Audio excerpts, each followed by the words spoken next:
père, à la Libération, on a beaucoup célébré mon père.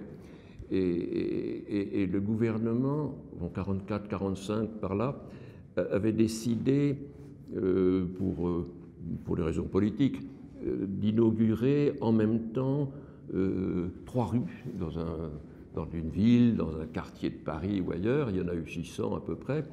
On inaugurait une rue Pierre Brossolette, une rue Gabriel Péry, qui était un député communiste qui avait été fusillé par les Allemands en 41, je crois, 42. Et puis Destiendorf, qui était un homme de droite, qui était un officier qui avait été pris aussi par les Allemands très tôt dans la résistance. Alors, et Pierre Brossolette était évidemment celui qui était entre les deux, entre l'extrême droite et l'extrême gauche, et compte tenu de son parcours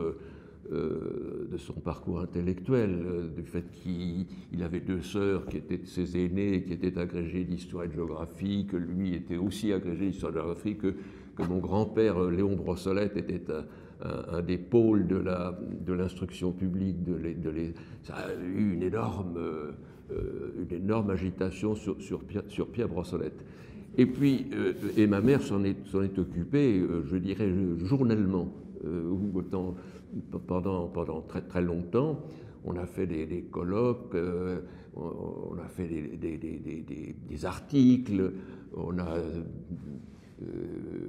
à Paris, il y a maintenant 3 ou 4 plaques qui ont été mises assez rapidement, une près de l'école normale supérieure, une rue de Grenelle, une autre rue Michel-Ange, où mon père était né. Donc ça n'a pas arrêté ma mère n'a pas arrêté de soutenir le souvenir de mon père, mais au bout d'un certain temps, au fond, ce qui était normal, il y a un moment où la France en a eu un petit peu assez de la guerre et de ses conséquences, de la Shoah qui était dans la guerre, de la défaite de 40, et puis de l'énorme combat où quand même sont restés 500 000 Français, hein, de 1939 à 1945, sont morts, à différentes raisons. On n'a plus pensé effectivement à ce passé récent.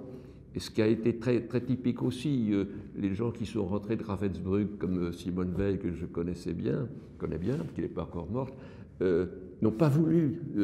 Il faut oublier la guerre et tout ça. Ça existe, mais il faut revenir dans une vie normale, élever nos enfants, etc. Et donc, il y a eu un peu un oubli. Et puis voilà. Mais alors, c'est revenu.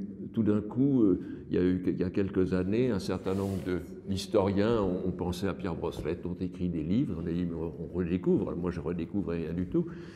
Mais effectivement, ça s'est amplifié, et ça a pris forme, et le président de la République a décidé de le mettre avec 2 ou 3 autres personnes au Panthéon.